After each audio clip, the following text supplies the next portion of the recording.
In the unprecedented times of the 2020 pandemic, our country's digital divide became widely exposed, and the effects of increasing economic and digital inequalities became more apparent. As the founder and president of a technology firm, Ed Christmas questioned the reason for this, as well as the underrepresentation of Blacks in the field of technology and entrepreneurship. On this podcast, Ed Christmas talks with guests about what is their why and the road they are on to bring our society to a place of greater economic and digital equality while sharing the good news of those making a difference. Welcome to The Road to Why, presented through the partnership of Cisco and Sology Solutions, a proud member of the African American Cisco partner community. Welcome to The Road to Why, where we highlight individuals and companies that are making a difference and having an impact in our communities. I am your host, Ed Christmas, and I am pleased to have joined me today Aaliyah Haqq, Chief Operating Officer for the Academy for Advancing Excellence. Welcome, Aaliyah. How are you today? Thank you. I'm doing great, Ed. So glad to be here today. Really appreciate the invite. I'm excited to have you here, and I know you've been busy, so I appreciate you coming. As you know, on this show, we like to try to understand everyone's journey on their road to why. So I'm just going to open it up and ask you to, first of all, tell us more about the Academy for Advancing Excellence and your role there. So great question. So I'm the Chief Operating Officer, which we're a newly formed company. So that means I'm doing a little bit of everything until we get out of this kind of startup mode. We were actually born out of an acquisition of another company, which is called the Center for Workforce Excellence. But we are a global leadership development company, and we focus on everything from elevating middle managers, because we know that people don't leave companies, they leave managers, to diversity, equity, and inclusion work, to helping to ensure that HR professionals know how to recruit talent, retain talent, so really help them to manage the entire employee life cycle. And we're also getting much more involved in research and assessments. Gotcha. So what type of companies do you target? So we target companies who want to transform, where they know that there is a need for cultural transformation. We have typically operated within the Fortune 500, lots of technology companies, but we're noticing that technology, as you know, from this past year has just been suffering.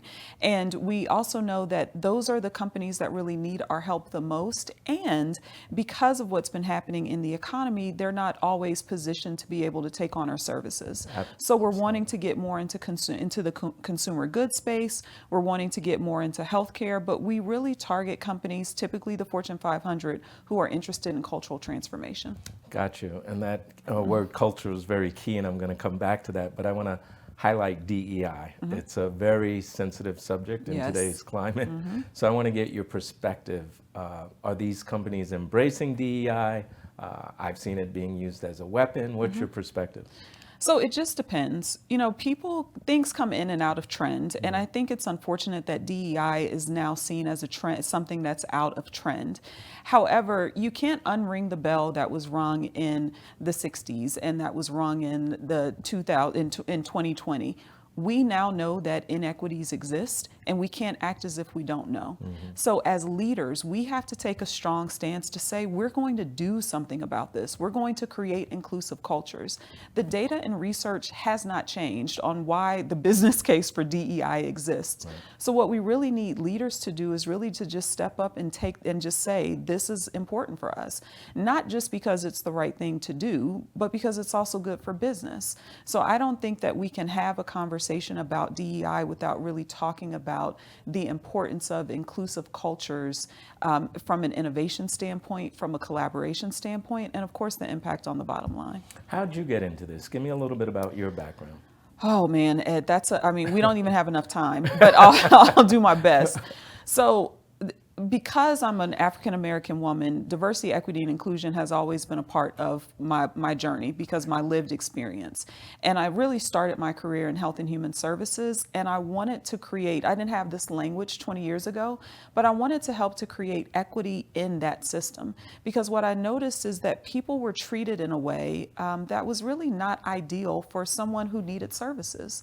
I think that as a society, we look at those people who are in need of services really as those people, that they are outside of who we are. And we're not. We're all together in this society. And what I learned is that when we work with families and help to elevate them, the most vulnerable parts of our society, it helps to lift all of us. Absolutely. So equity has been a part of the work that I've been doing, although I didn't have the language. But I happened into DEI because I was in leadership development. And leadership development, I believe, is a key to helping to really change our society and change culture as a whole, because we spend so much time at work. Absolutely. But the short story is, my mentor had an opportunity for me, and she says, hey, come teach this program. And I'm like, sure, I'll teach the program. And then I started to notice how important it was to do the work. And I was like, oh yeah, we need to keep this focus. Absolutely. The why. Yeah, this is the why. This part of the why, for sure. So I want to talk about inclusion in the tech world. Sology Solutions, in partnership with Cisco, is how I met you. We're trying to get more of us in technology and entrepreneurship. So that's where my why has focused lately, in building tech centers in underserved communities. But when you talk about underserved communities and people being and individuals being marginalized because of poverty, right? You must ask yourself, what has to change to include inclusiveness in the workforce and society, including these individuals? Any perspective on that? Oh yeah, we need more time. So one perspective is that there again is this this us versus them kind of mentality. There's not a sense of inclusion, and it's, oh, the people who are over there, that's the way they are, and we don't see ourselves as part of that community, and we truly are part of that community. So I think it's important that we start to think about people's needs. Now, people do have varying levels of needs based on where they are in life. So I think what's most important for us to do is to, one, not put people off to the side like, oh, well, it's them over there, but to really think about how can we all rise together. Absolutely. And part of the way I believe that's to be done is to create opportunities for people, and opportunities for people that are really, when I say opportunities for, really I should say opportunities with people that really do talk to people about where do you see yourself? What's so important to you? When I was working in health and human services, I had a program that was all centered around family preservation. And I had a client call me because she wanted to come back into the program, and it had not been a year, and there was a time limit, or there was a time that you could come in and out of the program, which was 1 year. And I asked her, what have you been doing in these months? Because I wanted to see if she had taken advantage of any of the opportunities that she had given to her, or that were included in the program. And I said, have you gotten your GED yet? And she said, no, not yet. And I didn't ask the question, why not? I asked if it was important to her. So part of what we have to do is we have to find out what's important to the population that we're talking about, instead of making assumptions around what people need. Now, are there certain functions that I believe that people need? Yes. Infrastructure, grocery stores, access to jobs, access to healthcare, absolutely. But really getting people involved in what their needs are and how they want to be cared for, I think is absolutely critical. No, you're absolutely right. And on that subject, we talk about these same communities not having grocery stores, food deserts, and not having access to health care. In the tech field, we talk about the digital divide, right? Not being able to compete in a digital economy just because you don't have basic broadband connectivity. So I know you talked about having an interest and a vision for real estate development in these communities. If you don't mind sharing what that is, especially from your background being on the public sector side. You've seen it, you've seen what worked and what hasn't worked. Can you share your perspective of your vision there? For sure. So my big, hairy, audacious goal is to really build inclusive communities. And those communities are, they are really about helping to elevate everyone in the community. So it's about creating economic sustainability. So it's very interesting. I was just in Arkansas visiting my fiance's family, and it's a town of about 10,000 people. And in that place, there's a Walmart, and there's actually 2 other grocery stores. There's a farm feed store, there's a Walgreens, and there's all this infrastructure and a structure of 10,000 people, okay?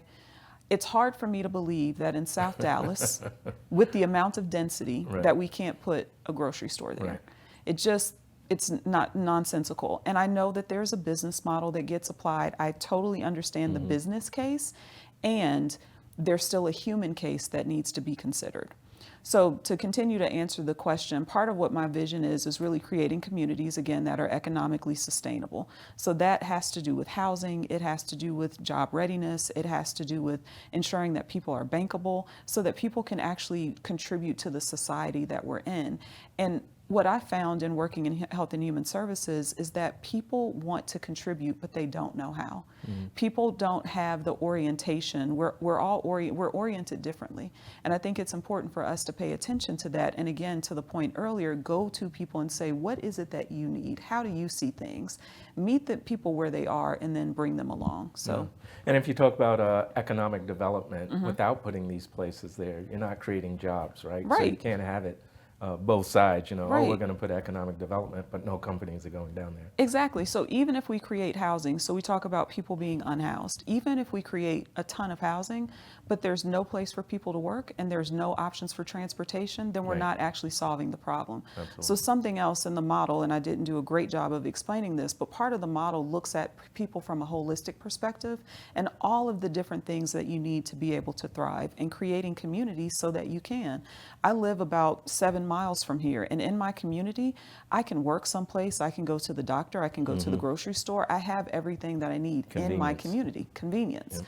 But it's an economically sustainable community. So if we just take the existing model and move it, we may have to scale it down, we may have to make some adjustments, but it's all doable. So I think we have to also get out of this mindset. We're so stuck in this mindset of it has to look this way. Has to fit this model. Right, it has to fit this model. Well, what if there are 3 models that actually work and you use them in different places and you kind of plug and play? What might happen then? And what is very interesting is that you actually create a different consumer base. You actually create a different workforce. It creates something that we don't actually have, but we can't keep trying to take this existing model and plug it in somewhere because it doesn't work. The circumstances are not the same. So we've got to expand our mindset. A square in a round hole. Yeah. Don't know if you were aware Magic Johnson had influence on a Starbucks in the old Redbird Mall. And I just heard the other day, it's one of the highest performing Starbucks there is, which is amazing because I'm sure prior to him getting involved, they did a model and it just didn't fit, right? Exactly. As the LA Fitness that's down in Redbird is incredibly, it is incredibly profitable. So that's the thing. We have to change our mindset because there's an assumption that, oh, well, people aren't going to do this and people aren't going to do that. Well, maybe if we build it, they'll come. You know, maybe we need to start thinking, well, not maybe, we do need to start thinking differently about the models. Share your perspective of, in these communities you have unemployment, and that's where people harp. But then there's underemployment. What's your perspective of underemployment and why is it so strong in these communities? One, I think it's access. So, if a good paying job, and good paying is relative, but if a good paying job is 25 miles away, but let's say that I have familial circumstances that don't allow me, maybe I'm a caregiver, they don't allow me to be so far away from home, then it's hard for me to get there. It's hard for me to be able to be as present as possible. And we also have to think about all of the other things that may be happening in a person's life. So familial obligations, environmental obligations, just the overall emotional tax of what it is like to live in an underserved community. All of those things play into it. And I mean, I don't want to get too far here, but also we've got to consider what a livable wage looks like. We can't have people working for $7.35 an hour and expect that they're going to be able to thrive when rents are $1,300 a month and groceries are whatever they cost, because I'm afraid to look at my grocery bill, every month, and I actually have the luxury of not paying as much attention to it, or even looking at gas that's $3.42 per gallon. I mean, we have to be considerate of what does it actually cost to thrive in this world, rather than just saying, oh yeah, well, people have jobs. But do they have jobs where they can actually be participants in society in a way that I personally would want people to participate? Right. Good question. Going back to your role in the public sector, when you talk about these communities of being inclusive and offering these services, do you look at that as the responsibility of our governments, whether state, local, or is this something that private partnerships have to get involved in? So I think it's both. When I worked in Prince George's County, Maryland, and we were part of this. The state would give us funds, and we would then put those funds out for our RFP, request for proposals, and community-based organizations would respond. So they were the implementers of services. So I think public-private partnerships really do help, because it fulfills different needs. Private companies can exist and navigate differently than public companies can, and public companies aren't government. So I feel like everyone has a different role to play, and it will take all of us to solve these problems if we believe that if we want to solve them. Right. No, I truly believe public partnerships are the future. Yeah. And it's also what I call a corporate social responsibility. Yeah. And you in your role today, I would imagine you're starting to see more and more corporations pay attention to that. I'm just going to bring up Cisco again, going back to how we met. They're taking this very serious with their social injustice initiative. So do you see more and more companies coming on board to participate in these types of things? You know what? It's all relative. It depends on leadership. And something that we're noticing a big trend is ESG, so environmental, social, and governance. And some CSR, or corporate social responsibility, is starting to go under that S. As DEI is also, people are trying to push it under the social as well. Are they hiding it? Yeah, it's like they're hiding all the good stuff under the S. So I think it just depends on the company, and again, it depends on leadership. I was having a conversation today actually with the big box retailer, a chief diversity officer at a big box retailer, and in advance of the affirmative action decision around the Supreme Court decision around affirmative action exactly in education, they started to really prepare their leadership to get their continued commitment to DEI. I think the same is true of corporate social responsibility, is people have to continue to get sold or enrolled in the benefit, right? Because I think especially in public traded companies, boards are concerned about returns. They want to make sure that shareholders can be taken care of. And I don't think we always do a good job of looking at all of the stakeholders and not just the shareholders. So I think it's important, as we think about corporate social responsibility, that we're looking at companies holistically and considering, okay, here's a place for corporate social responsibility, which I think is very important because of the role of private-public partnerships, and just the impact that we can, again, have together. Like, we didn't create these issues, these challenges that we have separately. We're going to have to solve them together. So I'm curious now, you brought up this big box and the executive team there trying to get ahead of what's already been voted on in the education field. What do they see that impact having on them? The pipeline, the talent pipeline. Okay. So if you are limiting who can come into universities, et cetera, the opportunities that were created may not be afforded because of many different reasons. So what happens is you may not have the diversity graduating, you may not have access to the same talent pool that you did before. Right. So that will continue to have ripple effects. Like, we won't see it in the next 2 years, right, but in the next 4 to 6 years, we'll start to see a change and a shift. So I think it's important. I was on with someone from Notre Dame, and he was saying that what they're doing is they're actually shifting some of their programming using different language and really starting to target people in places that were targeted before, that were named, but just really learning how to navigate differently so that they can continue to have the pipeline that they need. Because again, we can't unlearn what we learned in 2020. Right. We can't act like that didn't happen and it doesn't, and inequities don't exist. Right. They exist, they're present, and we've got to do something about it. So they'll start targeting underserved communities, for example. Right.